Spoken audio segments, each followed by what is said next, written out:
c'est qu'on les foute en prison, ce n'est pas le cas aujourd'hui. Bonjour Linda Djebab. Vous êtes en direct sur Radio Frontières. Comment ça se passe aujourd'hui? Pourquoi manifestez-vous? Ah bah c'est tout ça, parce qu'en fait dans ce pays, on dit que c'est la France normalement des travailleurs qui doit être récompensée, c'est la France des honnêtes gens qui doit être récompensée, c'est la France qui se lève tôt qui doit être récompensée. Et au final, les seules personnes à qui on demande de faire des efforts, de renoncer à leurs jours fériés, d'avoir des journées de carence, de donner toujours plus d'impôts, eh bien ce sont ceux qui travaillent, uniquement ceux qui travaillent.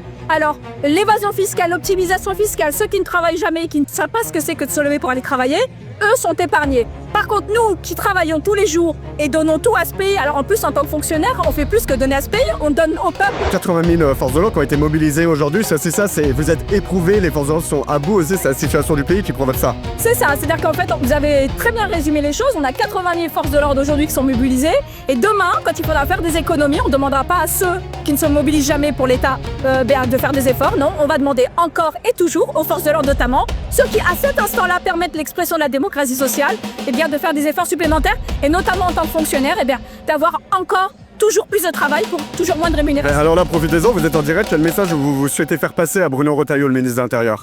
En fait, je pense que quand on se dit soutien des forces de l'ordre, on ne peut pas se contenter de belles paroles. Il faut vraiment que ce soit concret. Ça peut aller du fait de dire que, par exemple, les agresseurs des forces de l'ordre, et là je sors du périmètre salarié, mais là on a eu récemment des collègues qui ont été lourdement agressés à travers notre pays. À Tourcoing notamment. On a des représentants politiques qui disent que les agresseurs vont être lourdement sanctionnés sur Twitter, enfin sur X, et puis après on voit que finalement ça ne suit pas. Donc on aimerait aujourd'hui que la parole politique elle soit suivie de faits. Et puis surtout, vous ne pouvez pas mobiliser 80 000 forces de l'ordre pour permettre l'expression de la démocratie sociale et en même temps de dire à ces forces de l'ordre qui seront épuisées qu'on va leur coller 3 jours de carence. Aujourd'hui, on perd du salaire quand on est en arrêt maladie, quand bien même on est malade à cause de notre travail. Et puis après, les jours fériés et évidemment tout ce qui touche les salariés aujourd'hui en France. Alors c'est bien, je le dis en direct parce que je pense que toute la rédaction de Frontières sera d'accord avec moi. On vous témoigne un énorme soutien et vraiment bravo pour ce que vous faites en tant que force de l'ordre. Est-ce que c'est calme aujourd'hui? Est-ce que vous craignez pas aussi? Il y a 80 000 forces de l'ordre mobilisées, mais parce qu'il risque d'y avoir l'ultra-gauche, des Black Blocs, des manifestants, etc. Oui. Dangereux. Oui, et d'ailleurs je salue les collègues du renseignement parce que dans un temps très court, ils ont pu faire